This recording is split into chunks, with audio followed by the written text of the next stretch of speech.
mountain on fire. Alright? You see these little cycles with him. And remember, he was 120 and you broke up into 40-year cycles. Prince in Egypt for 40 years, shepherd for 40 years, and then leading the people for 40 years. Okay? The people of Israel mourned Moshe on the plains of Moab for 30 days. After this, the days of the crying in the morning of Moshe ended. Joshua the son of Nun was full of the spirit of wisdom, which is one of God's spirits mentioned in Isaiah. For Moshe had laid his hands on him, and his people of Israel heeded him and did what Adonai had ordered Moshe. Why was it so easy to make this transition? Because Joshua had already been sitting. He would go when Moshe would go sit in the tent of meeting. Many times Joshua would go up there and sit there even for longer than what Moses did. He was already leading the armies. Okay, so from God's perspective, you can kind of see that, oh look, his heart is there. But from a people's perspective, we don't know. It's because Moses. His name was changed. Moses continually pushed him. God says to you, be bold and courageous. God said to you, be bold and courageous. God elected him, and then they saw the transition happening before their eyes. He gets called probably 3 times. It's an interesting thing. But he gets called and he gets brought across, and then they know, there was no doubt in their mind that God had chosen this man to do the next piece. Okay? So remember, Joshua is one of Joshua's biggest, well, we can say a little balagan, a little flipside of the mind that happened was he never prayed for the next leader. After Joshua, judges happened, and then every man did as what he saw fit. Moses continually prayed for the man to lead the people. You need to be continually praying for the people to lead the next generation. You need to raise up people that can carry on from this, right? This is not about our story, it's God's story. Okay? Since that time there has not risen in Israel a prophet like Moshe, whom Adonai knew face to face. Okay, this is not, we know that he never spoke to him face to face because he said, look at my back, and then he glowed. What does face to face mean then? It's intimacy. He was able to converse with him at an intimate level. Okay? What signs and wonders Adonai sent with him to perform in the land of Egypt upon Pharaoh, all the servants and all his land, what might was in his hand, what great terror he evoked before the eyes of all Israel. Someone who stood up and was, you can say, was a little bit fiery and brimstone, but at the same time so full of compassion and love. Before we end off, Regan's going to give us a little bit about the burial that's mentioned in the New Testament.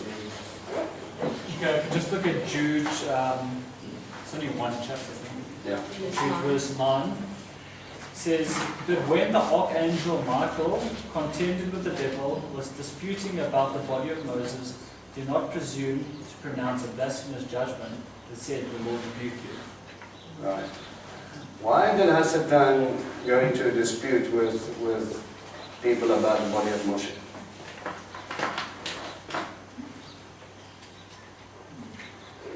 What would be his rationale? You have 1 minute, phone a friend. Okay, the thought process is this: don't forget it, above all else, Moses was a murderer.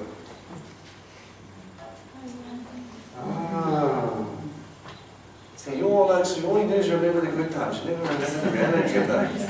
You followed an ex-con. Bunch of crazy people. Right? So Hasatan lays claim and he says, he's a murderer. I don't care what he did after that. Doesn't matter. He killed a guy, cold blood, tried to cover it up. And God again intervenes.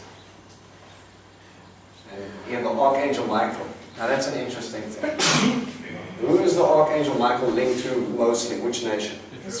Israel. He's the one who goes up. And so you have this, use it, don't use it. I'm throwing it in there. They say that every nation has an archangel over it to go out and go to battle. Michael is one of them. Pinch of salt, please. Okay? Michael is very much linked with Israel. Okay? Gabriel is very much linked with announcing stuff. Okay? Like peekaboo, it's me again. Let me tell you a story. Don't be scared. I will have a heart attack. You don't want to meet me just yet. We've got stuff to do. So, some people believe that. I'm not necessarily there, but Michael goes up and he's going up against Satan and he says, I don't know. He says, I'm going to tell Dad and Dad's going to tell him to go sit down. Moshe belongs to him and no one else. Okay? So it's interesting to me that if we follow that line of thinking, that the great accuser will continually bring up your broken and your bad and all the useless reasons why you should never be, ever, could never. And Father's the one who's going over there, yes, but this is what they did. This is who they are. This is what I made them. This is what they've done for me. Amen for that. Right? So it might be a good thought process. When people normally hit lows, the first questions they start to ask themselves or get hammered with, you're not good enough. If they really knew you, they wouldn't even let you in their house. I know what you did. I know where you came from. I know your thoughts. Please understand where that's coming from. Satan's got a big bow and lots of fire and he's hitting you and you're going, what do you mean I'm in a war? That's the reason we need to keep a shield, right? That's right. Right? You've got armor that God gave you for this purpose, so that when He comes in and He's going, all right, you're shooting darts, and I put up my shield and it goes, think, it doesn't hurt that much because now I'm actually coming back with what God said I am. I am made something new. I'm no longer the old, I am new. I have been created for a purpose. Out of His love, He died to have me. He is establishing me, and yes, I'm not perfect, but when I'm done, I'm gonna be. Yeah. And when it's all said and done, in my wake, it brings me back to that portion again. You know, was it Yaakov? Yeah, Yaakov. When he makes that blessing over in front of the blessing, he says, may these boys remember what my father stood for and what I stand for. In my wake, there's going to be just a complete and utter path of glory to the one that I'm following. And there's nothing the accuser can say or do to stop that. Right?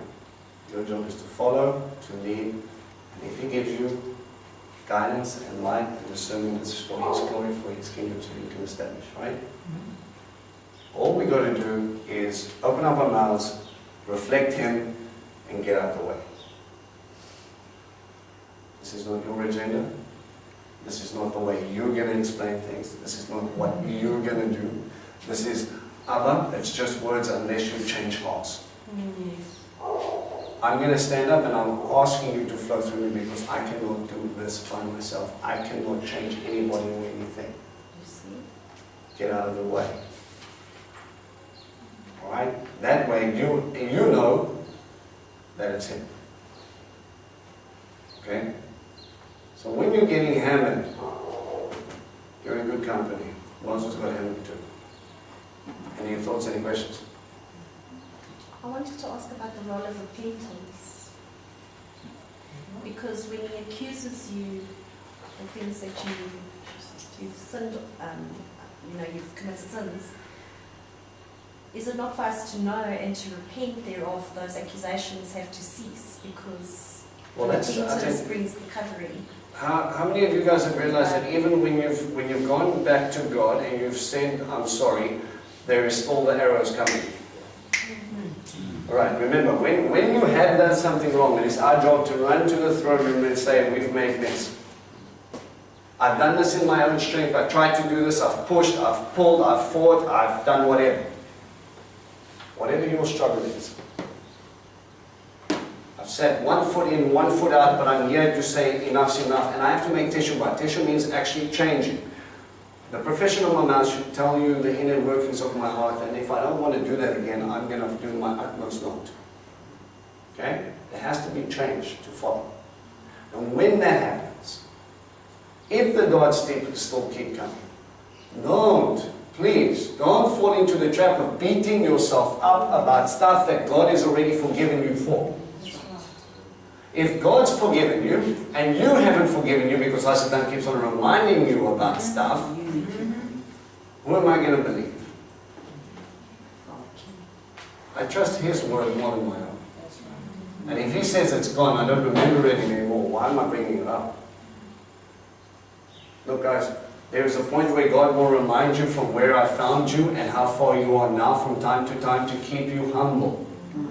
But if it's a continual hammering and barrage of, you're not really forgiven. But He says He forgives me for confessing my sin. He says if I change my feet, there is forgiveness and I'm going to be able to come back to Him. And if there's bigger testimonies, guys, David, Moses, these guys made massive balagans. There might be a bit. Massive, massive balagans. And if God can forgive someone like that, for that stuff, and still use them mightily, don't think for a second that He can't use you. I don't know how rough your past is, but hopefully, even if you've murdered someone, got someone to, or let's say you committed adultery, to cover up your adultery because you now have a child out of wedlock, you rope in a general who now becomes party to your sin so that you can kill the husband who's acting more righteous than you, by the way. He was a Gentile. He gets killed and a couple of other guys because you told everybody to step back so you can fight in the front line. And then you come back and your commander goes, did I do good? If God could protect someone like David, and even after all that say, oh boy, you better than that. I think we can step up to the plate. Okay? There's a personal thing that's I've been wanting to do. One of those actions will do is to speak life and to use scripture in situations, because I think when we see this announcement of brokenness in ourselves or in others and we're raising up, it's always easy to point out the brokenness, but looking at things through God's eyes and scripture, confessing in scripture on them has actually a healing effect as a good love. So I think as a practical application, that shield, even though we're battling internally with forgiving ourselves and all the rest of it. Let's move on. I think we need to understand that the more we're attacked by Hasatan, it means that he's more in a panic to try and divert us from God because we get closer to God. And that's going to be more. That should be encouraging. Yeah. Yeah, he doesn't waste bullets. Hey, if you're like 45 miles away running in the opposite direction, he's not going to shoot. And he'll leave you. Yes. That's what Job himself blessed God when he had lost everything as well. Times of toughness, you raise up or you bless God. I think our culture is very much to blame with this, guys. We always focus on the negative. Oh, you're not this, you're not that, you can't do that, you shouldn't have done that, why didn't you do that, and that's all we tune ourselves into. I think it's very important what Tam said. If I can either choose to break down people by saying what they're not, or I can choose to help people and say what I see. What are you? Sure, we're going to have a little bit of disagreements, but I don't have to make that disagreement into a week-long thing about me telling you how slack you are. Right? As children, we hear the don't do that, don't do that, don't do that, don't do that, don't do that. So what do we do? Yeah, if you're anything like us, yeah? Don't do that. I'm going to touch that anyway, just not when they're looking. Get away with it. But you never get away from what God is doing. And when He corrects you, it's because He wants to keep you safe. Alright? Dealing with one another. Try and think of the positive aspects of people. Try and build each other up, even if you have a disagreement, even if you're not 100% happy. If my emotional space is not in a good space and I'm extremely sensitive about stuff, maybe I should just go sit in the corner and be grumpy by myself. You know, it brings me back to Elijah. We're very physical people.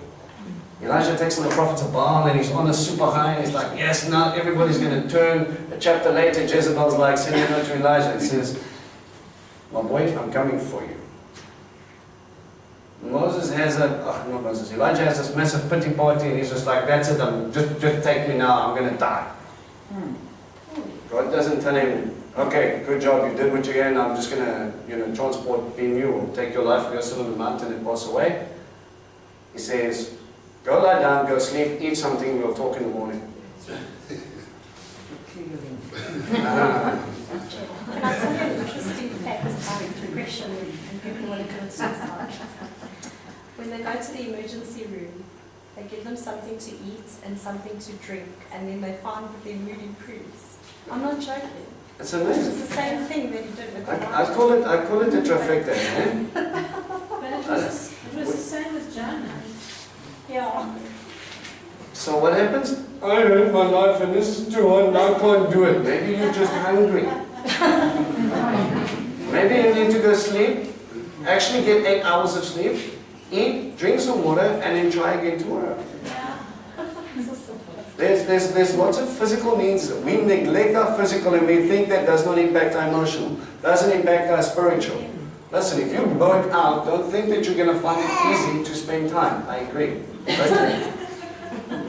Right? So you have these moments where you just should keep to yourself, say, look, I need a nap, I need to go and reprogram because I'm not in a good space. If it was good enough for Elijah, it's good enough for you. And that's the end of that. Okay? All good?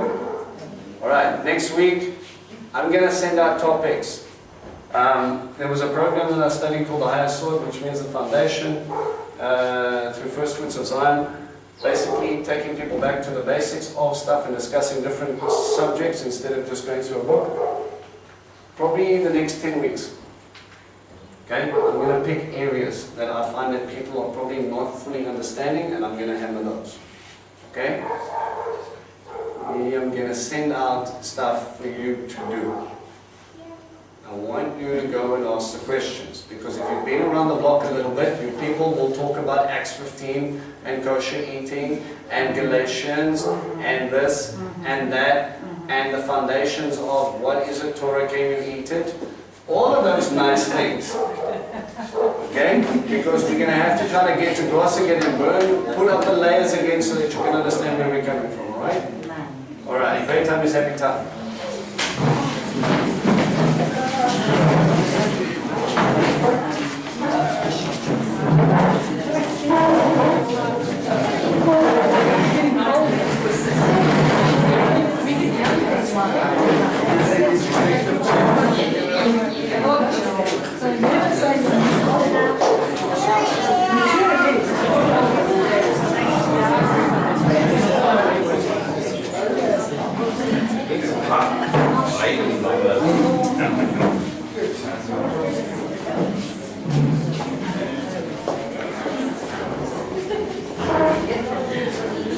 Alright, wherever you are,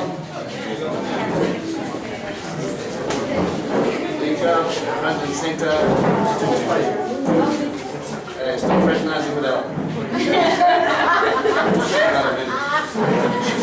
And in front of everybody. I know, right? You are jealous. You're jealous. Straight, you're jealous. Alright, anything we're praying for? Jealousy. Yeah.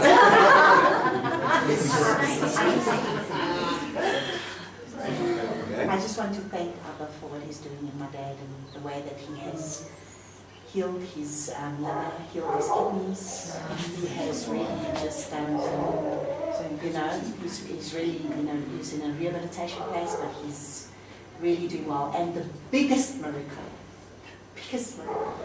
I found out yesterday, the young boy next to him, when I was praying for him and everything, then he said, your dad prays every night the Our Father for all of us. Now that is very cool. And the daddy's got a hospital ministry right now.